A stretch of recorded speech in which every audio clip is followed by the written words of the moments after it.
जोहार के गाते को सगुन दाराम मेना मनोज हांसदा जी ब्लॉग्स यूट्यूब चैनल और गाते को तीन दो ब्लॉग्स चैनल रे ब्लॉग्स वीडियो रे आपे को लगी अड़ी नपाय अड़ी खास खबर अगू का तो आंजम तबन पे और नपाय नपाय कथा आंजम कते मने जियर दोहाय तबन पे और अड़ी बेस्ट और अड़ी नपाय पे बुझेवा जुदी इया कथा पे आंजम मुचे लिखा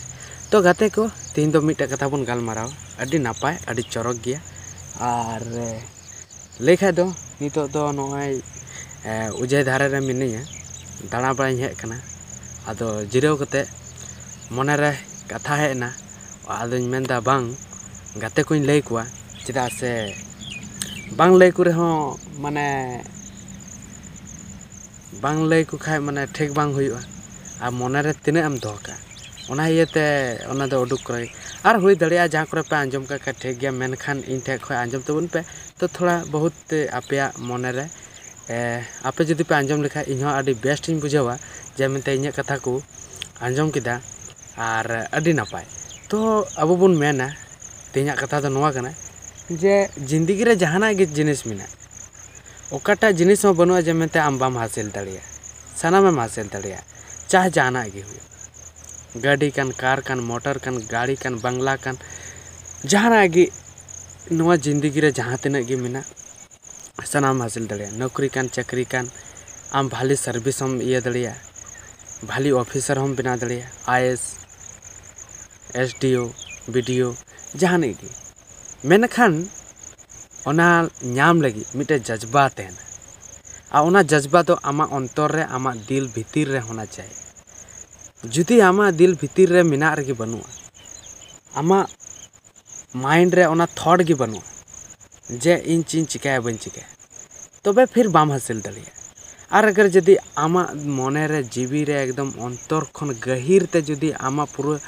एकदम लगाव मेना जज्बा मेना तबे हम हासिल दड़ी तो ओना गिन मेना जहाँ तिना गे मेना पे हानते नाते फालतू ते दाणा रे टाइम बन वेस्ट कान से टाइम पे वेस्ट कान जहाँ तिना गे ठीक है जतो हड़िन रोड मिसाले बना ताकि आपे खराब बापे बुझे और बांखान पे मेना आज दो बाय रोड मिसालो कना तो जतो हड़ गे रोड मिसाले बना चेदा से बड़ाई गया पे नेतार टाइम रे टाइम वेस्ट लगी आयमा हड़ मेना को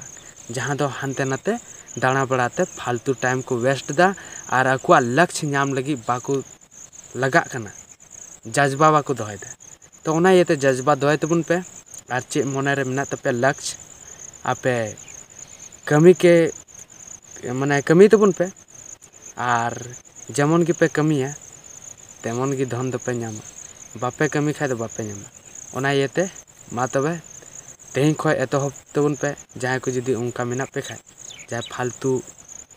टाइम वेस्ट वाला और लगा तबन पे और आपे जहाना हासिल करते दिखा तबन पे तो ठीक गया तबे तीन दिन निना हबी की और बन नेक्स्ट नपाय टॉपिक साउते जोहार।